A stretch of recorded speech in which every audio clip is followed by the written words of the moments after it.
C'est comme si c'était le comédien parce que nous avons un parent. Pas souvent n'engagé ça là car bota moi na sué na biso ça bano to boti lobby ba tangi ça ba sunga biso lobby basa la ba grand et puis le locotan a jamais pas même 3 ans. C'est ça. Moi na côté biso ça fait mal.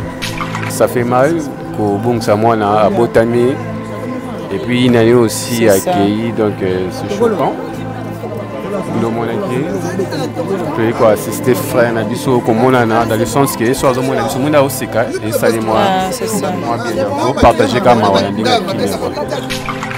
c'est na makambo ezanga eloko oloba ana papa si monsieur ezanga explication papa sur maman Clarisse maman oui papa c'est ezanga explication maman na minute eloko oloba ne dalo banika courage nzambe mokonza pese makasi to ya to sekisa sekia maman après otika na ye moko eza passe vraiment omeli mwana yo 9 mois et puis oboti mwana kozi une année donc eza facile ça madame Nabiso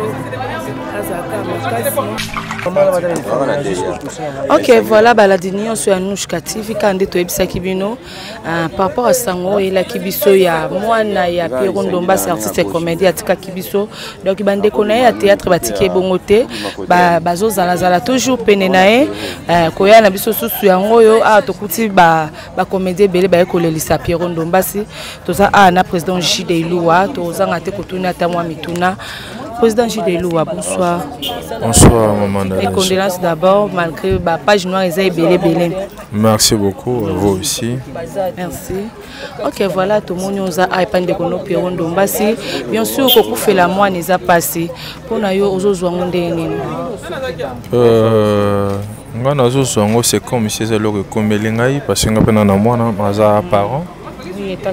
Pas souvent n'engagé ça là ko bota moi na sué na biso ça bano to boti lobby ba tangi ça ba sunga biso lobby basa la ba grand et puis le locotan a jamais pas même 3 ans. C'est ça. Moi na côté biso ça fait mal mais sauf que Zamba sala mukele kolo mukele et le pourquoi récupérer a qui passe toujours ça la bisoma toujours biso ba croyant toujours comme ça ensemble parce que je sais que nous avons comme dans le pouvoir il y a tout.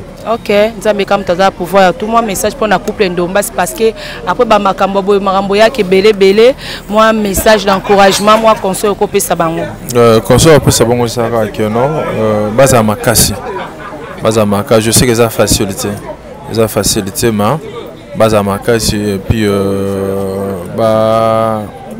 j'espère toujours dans Nzambe wana oyo a récupérer souffle to vie à moi na biso Nzambe na capacité ya ko pesa susu esengo ya koleka plus encore donc to pesa toujours gloire na Nzambe parce que Nzambe yimtayebi le pourquoi parce que ezala ndokali ezala nani so Nzambe albaki non ils ont forcément été côté mal à part volonté c'est ça. Merci président. Merci beaucoup. Toi donc tous ça on a comédien Patrick Ngambe. Moi mot d'encouragement et pas de connaître Pierron Domba si. Merci. Beauté il va quand même. Beauté. Voilà mes condoléances à Pierron Domba a fait la guimon l'année depuis hier. Ça fait mal qu'au bon que ça moi à Botami et puis il a aussi accueilli donc c'est choquant.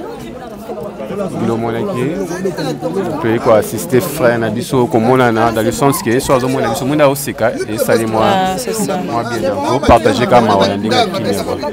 OK, merci. OK, voilà, tout ça on a Renati Foko. La compagnie oyo na zanga mais to ça tozana ifuku awa ayeko kopantir nande kona Pierron Domba si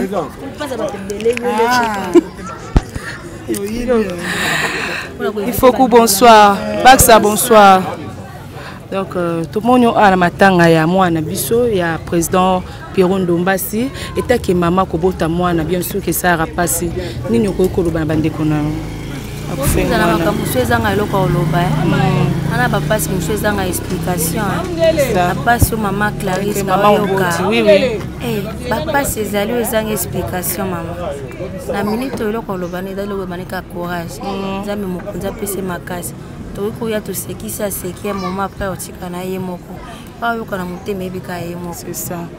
Merci. Merci, c'est très fort déjà. Lobi muke mais lobi ebele ta ke maman moboti abi paswa ndenge zalara. C'est ça na bisoti.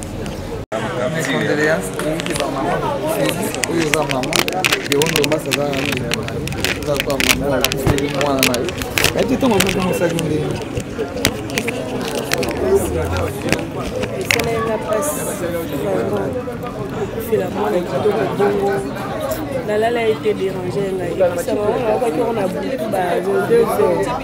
Talara a bisopé musika. Ton qui est doya na cinquantenaire. Moi, il est on a bien allé. Il ça passe vraiment au milieu mois, on a eu 9 mois. Et puis au bout de 6 mois, on a compris une année. Donc, il a facilité. Ça Madame Nabiso, Azaka Makasi, na papa Pierrot Ndombasi, Azam de Nabiso, courage et belé.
Soka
ndeko na ngai ozali kosambela na chambre oyo azali kosambela na salon nalingi nabetela o lisolo moko ezalaki mokolo moko Koba na Aigle basalaki connaissance bazalaki ba meilleur ami mokolo mosusu Koba ebisi Aigle nakoya kotala na ndako na yo Aigle abandi koseka alobi ozalaka rapide te yo ozalaka na se etikanga na yaka kotala yo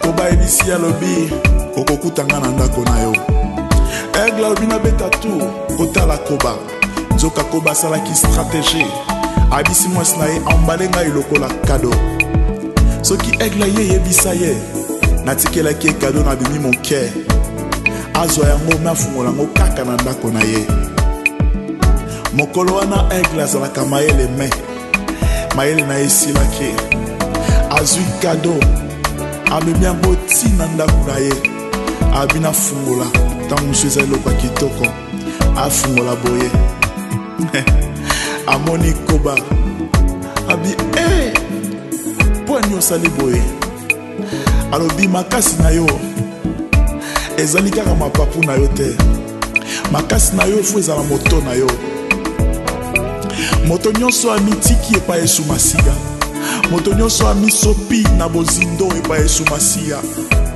aza na mayele koleka bato oyo baza na mbongo aza na mayele koleka bato oyo basilisa baklase aza na mayele koleka bato oyo baza na bozwi nyonso ya se haleluya bapesani mboteme na ndako ya Aigle likolo na ngomba nakapeli yo bolenga elanga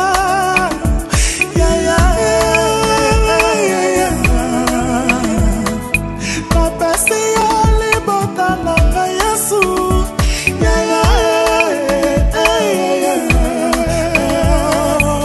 bozingo ya motema naye kosoba dioso ya ngai na bozingo ya motema naye kosoba nyonso ya ngai napesi yo